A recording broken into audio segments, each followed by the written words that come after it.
Hey guys, is this working? Okay, hi. Good morning, afternoon, wherever you are. Maybe it's good evening. Let's see, we have Born from Above. This is chapter 3 of the Messenger version of John. So there was a man of the Pharisee sect named Nicodemus. Nicodemus is a prominent leader among the Jews. What does that mean? Well, according to our ESV Bible, it means that he was a ruler of the Jews, referred to a member of the Jewish governing body called the ch.3. So Nicodemus was part of the ch.3 Jewish class of rulers. And he's a prominent leader among the Jews. Late one night, he visited Jesus and said, "Rabbi, we all know you're a teacher straight from God. No one could do all the God-pointing, God-revealing acts you do if God weren't in on it." Now, interesting note on this from the ESV Bible in reference to he came to him at night. I want to share that real quick. Let's see. Nicodemus comes to Yeshua by night, which usually carries a symbolic overtone of spiritual darkness elsewhere. For example, in John 9:4, 11:10, 13:30, but not in 21:3. So what's the difference in that one? Well, it denotes, I went and looked it up. And one of the things that is different in regards to this night dark of the soul, but not in reference to 21:3, is that in that reference, they're fishing at night. And so why is that night different? Because if you sell your fish in the morning, it's better to get it nice and fresh at night. So they used to fish at night. So I thought that was interesting and felt like sharing that one. Anyway, back to this. There was a man of the Pharisee sect, Nicodemus, a prominent leader among the Jews. Late one night, he visited Yeshua and said, "Rabbi," which of course we recall means teacher, "we all know you're a teacher straight from God. No one could do all the God-pointing, God-revealing acts you do if God weren't in on it." And final note on this, before I just finish reading this page, is that the fact that a prominent Jewish leader from the Sanhedrin came to Yeshua at night meant also, in my perspective, that he was hiding himself so that no one else around him, his other prominent leaders and the people that knew him, because he was prominent and a leader, that they wouldn't see him coming to Yeshua. So there is that almost sneaking about feel to it, because he felt powerfully, strongly in his heart that he needed to speak to this man, Yeshua, but he had to hide it because of how much condemnation he would have gotten. So hopefully that will help some in respect to their walk. The point is, you're going towards him. Even if you have to not be quite blaringly open, at the beginning, you're tiptoeing towards it. That's good. Seek, knock. You will find him. He will open that door for you. But you do have to knock and you do have to seek. Now, Yeshua said, "You're absolutely right. Take it from me. Unless a person is born from above, it's not possible to see what I'm pointing to God's kingdom." "How can anyone," said Nicodemus, "be born who has already been born and grown up? You can't re-enter your mother's womb and be born again. What are you saying with this born from above talk?" See why this is so important? Yeshua said, "You're not listening. Let me say it again.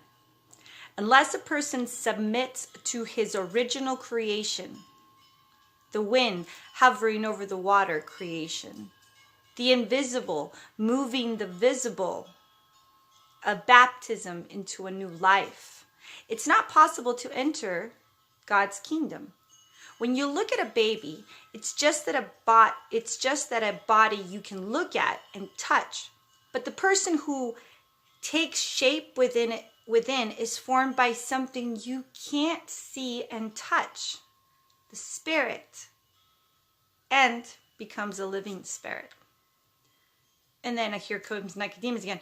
Don't be so surprised when I tell, this is still Yeshua. "So don't be so surprised when I tell you that you have to be born from above, out of this world, so to speak." Oh, that famous "out of this world" thing, right? Seen that in many stickers, I'm sure. You know well enough how the wind blows this way and that. You hear it rustling through the trees, but you have no idea where it comes from or where it's headed next. In our world, in our very obvious way to say the same thing would be, electricity exists. Oh, you know that when you call somebody, it's going all the way to the satellites in space and shooting back down to find the phone that you're calling. We know these to be how things function, but we can't see them with our eyes. But we know they exist. Electricity, when I switch that switch, the light's coming on. I can't see it coming on or where it's coming from, but it works, doesn't it? It exists. So it's kind of that sort of talk. And he says, that's the way it is with anyone born from above, by the wind of God, the Spirit of God. So don't be surprised when I tell you that you have to be born from above, out of this world, so to speak. You know well enough how the wind blows this way and that. You hear it rustling through the trees, but you have no idea where it comes from or where it's headed next. That's the way it is with everyone born from above, by the wind of God, the Spirit of God. Nicodemus asked, what do you mean by this? How does this happen? It's a very bizarre paradigm to try to shift into. So he's asking the third time, right? Yeshua said, you're a respected teacher of Israel and you don't know these basics? Oops. Listen carefully. I'm speaking sober truth to you. I speak only of what I know by experience. So we can have this experience ourselves, and that's what we're supposed to testify about. I give witness only to what I have seen with my own eyes. Let's see. I'm speaking sober truth. I speak only of what I know by my experience. I give witness only to what I have seen with my own eyes. There is nothing secondhand here. So he didn't hear it from somebody else. This is his own experience. That's why witnessing is so vital to our walk. Because we can only give our experience, because anything else is hearsay. And somebody is calling right now. We're at 7:17, so Leanna, I will call you back. Much love. Anyway, there is nothing secondhand here, no hearsay. Yet, instead of facing the evidence and accepting it, you procrastinate with questions. Look, if I tell you things that are plain as the hand before your face, you don't believe me. What use is there in me telling you of things you can't see, the things of God? If you don't have any faith in believing in things that are not in front of you, you're not going to reach that destination of getting on the narrow path to see these things, to know these things for your own self and your own experience. If you don't believe that those experiences are even worth for the getting, then how are you ever going to find your way to them? You have to have faith. You have to walk in faith. You have to believe.